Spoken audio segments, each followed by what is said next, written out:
Desire for life बड़ा खर्च सहित उत्तर पूर्वांचल में एक बेहतरीन भूमिका पालन कर रहा है। समाज सेवा के क्षेत्र में आम जनता की इंसाफ दिलाए जाने के क्षेत्र में एक अहम भूमिका रहा है पिछले कई वर्षों से। और हम कई वर्षों से आपको जानते हैं और कई सामाजिक संस्थाओं के साथ आप जुड़े हुए हैं। तो ये जो आरोप प्रत्यारोप का दौर जो कुछ दिन पहले चला, कराते ग्राम की कुछ युवा पीढ़ी ने कई आरोप लगाए आपके ऊपर, आप क्या कहना चाहेंगे इस संदर्भ में, और ये वाकया जो है क्या है? देखिए, सरासर झूठ है, गलत बोला जा रहा है। बोलने से ही तो सच नहीं होगा, क्योंकि इसका प्रूफ भी तो चाहिए। उन्होंने जो आरोप लगाया है पूर्वी सरकार ने, इसके ऊपर हमें मतलब उसका प्रूफ चाहिए कि 30,000 के बाद उन्होंने बोला है 30 रुपया का भी अगर प्रूफ दे दें तो हम मानेंगे।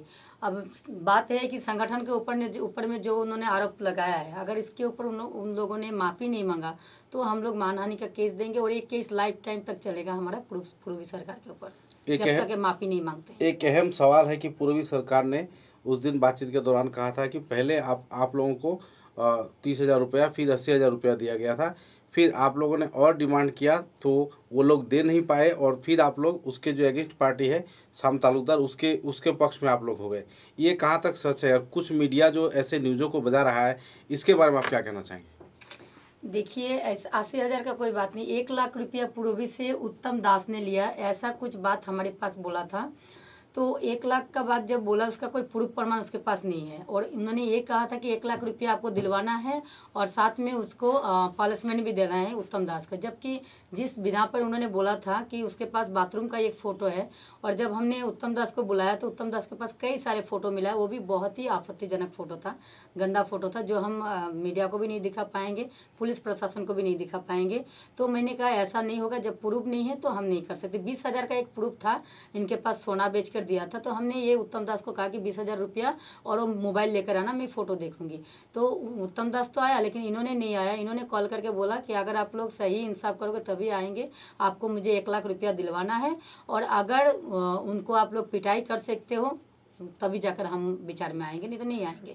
जब वो विचार में आया ही नहीं तो ऐसा गलत इल्जाम कैसे लगा सकते हैं? और एक बात यह है, आप लोगों ने न्यूज़ में देखा होगा कि वो अच्छी तरीके से मेरी संस्था का किसी मेंबर का नाम भी नहीं बता पा रहे, संस्था का भी नाम नहीं बता पा रहा है। तो आज के दिन में 500 भी किसी को देना होता है तो कम से कम उसको पूरा जानकारी होता है, तभी देता है कि वो पैसा मिलेगा कि नहीं मिलेगा। तो 30,000 रुपया बिना प्रूफ प्रमाण से कैसे दे सकता है किसी को भी? ऑटो रिक्शा विक्रय करने के बाद 80,000 रुपये देने की जो आरोप है, उस बारे में आप क्या ऐसी कोई बात तो किसी न्यूज में मैंने नहीं देखा है। 80,000 रुपया मतलब उत्तम दास पूर्वी को देना है, ये बात पूर्वी ने हमें बताया था कि 80,000 रुपया उसके पास पाना है।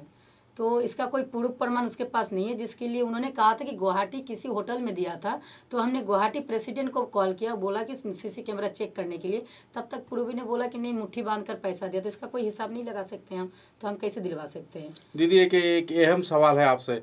पिछले कई वर्षों से आप समाज सेवा के साथ जुड़े हुए हैं। एक अहम मुद्दा इन दिनों पूरे देश भर में फैल रही है। कुछ नए मीडिया, नए तौर पे कुछ मीडिया अचानक से अपना प्रतिष्ठान बना लेते हैं, और जहां पर गणतंत्र का चौथा स्तंभ माना जाता है मीडिया को, वही मीडिया आज कुछ फेक न्यूज़, कुछ मनगढ़ंत कहानी बनाकर लोगों की कहानियों को और भी रंगीन बनाकर दर्शकों के सामने पेश कर रहा है। और इससे है कि जो कई नामी दामी संगठन है, कई नामी दामी संस्थाएं जिनकी समाज में गहरा प्रभाव है, पूरे देश में एक अहम प्रभाव है, राज्य राष्ट्रीय स्तर पर उसका प्रभाव, ऐसे कुछ संस्थानों पर इसका प्रभाव पड़ता है। आप इन मीडियाओं के बारे में सरकार से कोई अहम कदम उठाने के लिए कुछ कहेंगे?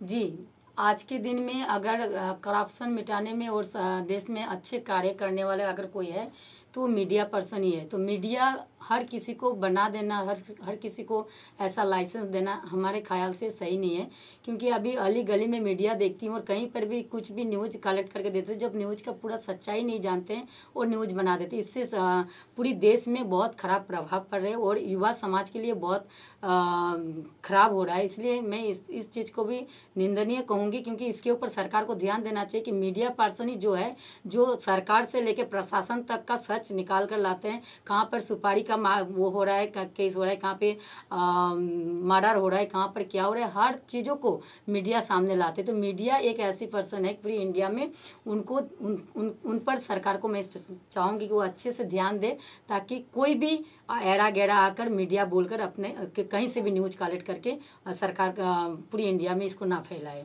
एक आखिरी सवाल है, आप महिलाओं की सुरक्षा, संरक्षण, इंसाफ के बारे में लड़ती हैं। कई मामलों को आपने निपटाया, पारिवारिक, बाहिक या फिर कई इलाके में आप पहुंचे, दूर दराज इलाके में भी पहुंचे, जहां पर वाहन नहीं जाता वहां पर भी आप पहुंचे। तो आज समाज के जो युवतियां हैं, जो गृहवधू हैं, या फिर जो ऐसे कुछ गलत गतिविधियों का शिकार हो रही हैं, या फिर अपने जीवन में इसका प्रभावित वो लोग हो रहे हैं, उनके लिए आपके ओर से क्या संदेश रहेगा? बहुत ही अच्छा सवाल पूछा आपने। एक्चुअली आज के दिन में मैं बता दूं, लड़कियों पर जिस तरीके से अत्याचार हो रहा है हर घर में, ज़्यादातर आज के दिन का जो शादी है वो दो साल बाद ही डिवोर्स हो रहा है। इसका वजह क्या है? एक्चुअली रिलेशनशिप में रहने का जो सरकार का परमिशन है, कुछ मैं कहूँगी इसकी तरफ जा रहा है, डिवोर्स होने वाला जो भी यहाँ पर मुद्दा आ रहा है, क्योंकि 2 साल बाद ही डिवोर्स हो रहा है और जो लड़का है किसी और लड़की के चक्कर में पड़ रहा है, जिसके लिए लड़कियों का काफ़ी प्रॉब्लम हो रहा है। मैं ये नहीं कहूँगी कि हर जगह में लड़की सही है, कहीं कहीं लड़कियों के खुद की गलती की वजह से भी लड़कियां प्रॉब्लम में पड़ रहा है। इसके ऊपर में मैं कहूँगी कि सरकार थोड़ा ज़्यादा नज़र दे, क्योंकि ये जो रिलेशनशिप और 18 के बाद अपनी इच्छा खुद से अपनी जो बोलते हैं अपना, क्या बोलते हैं इनको, अपने भविष्य कह सकते हैं या फिर अपनी मर्जी को, अपनी मर्जी चला सकता है। ये जो सरकार ने ये आइन को जब से निकाला है तब से लड़कियों पर, ज़्यादातर लड़कियां अपने आप पर चलने लगे, गार्जियनों का बात नहीं सुनते, मम्मी पापा का मान सम्मान की तरफ नहीं देखते हैं और अपनी ज़िंदगी खुद ही बर्बाद कर रहे थे। इन लड़कियों को भी मैं अपनी तरफ से मैसेज दूंगी कि कम से कम आपकी मर्जी के साथ अपने मम्मी पापा का मर्जी जरूर शामिल कीजिए। ये आपके लिए भी सही रहेगा और मम्मी पापा का मान सम्मान के लिए भी सही रहेगा। हमारे साथ हमारे डिजायर फॉर लाइफ का जनरल सेक्रेटरी कछार डिस्ट्रिक्ट का भी है। और आपका शुभ नाम? मेरा नाम अभिजीत चौधरी। आप इस संस्थान के साथ जुड़े हैं, कई आरोप प्रत्यारोप के दौर से संस्थान गुजर रही है, लेकिन खासकर महिलाओं की संरक्षण या फिर महिलाओं की जो इंसाफ की बात है, संगठन कार्य करते हैं। आपको कैसा लगता है और इस संस्थान के साथ जुड़ने के बाद आपका उद्देश्य क्या रहा है? अभी मैडम जी से मैं बहुत सालों से जुड़ा हुआ हूँ और लास्ट डिज़ायर फॉर लाइफ से हम लोग एकदम स्टार्टिंग से काम कर रहे हैं। जहाँ तक वुमेन एम्पावरमेंट का बात है, हम लोग हमेशा कोई भी प्रॉब्लम कभी भी होता है हम लोग जाके सॉल्यूशन करने का कोशिश करते हैं। और जो भी एलिगेशंस वगैरह लगा है मिडिल में, उन सब का कोई प्रूफ नहीं है सर। तो उनके पास अगर प्रूफ है वो दिखाएं। वो लोग अच्छी तरह वो लोग नाम भी नहीं बोल पा रहे हैं ऑर्गेनाइजेशन का, तो प्रूफ दिखाएं और वरना माफ़ी मांगे। यही फुटेज में कुछ ऐसा लगा है कि पीछे से कुछ लोग बता रहे हैं कि आप ये बोलिए, ये पूरा आवाज ऑडियो में आया है, रिकॉर्डिंग में आया है। तो क्या इस संदर्भ में आप क्या कहना चाहें? सर मैं यही कहूँगी कि उनको सिखा कर दिया जा रहा है कि गीता पांडे के नाम बोलो, क्योंकि अभी आप लोग देख रहे हो, मीडिया भी देख रहे हैं, सारे इंडिया देख रहे हैं कि डिज़ायर फॉर लाइफ से कोने कोने पर लोगों का सहायता किया जा रहा है। इसके ऊपर रोक लगाने की कोशिश किया जा रहा है और कुछ नहीं।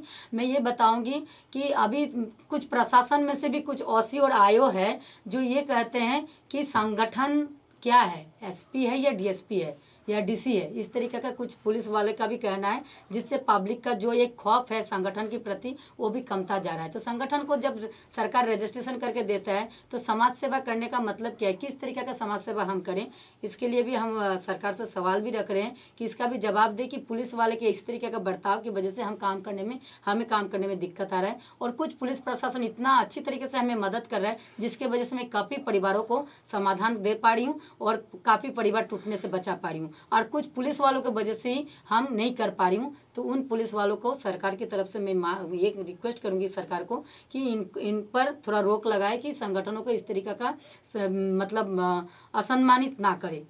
बहुत गहरी असम्मान कर रहा है हम लोगों को। धन्यवाद। बराक वार्ता के स्टूडियो में आप लोग पधारे और आपका कीमती वक्त हमें प्रदान किया, इसलिए आपके प्रति हम आभार व्यक्त करते हैं। Thank you so much.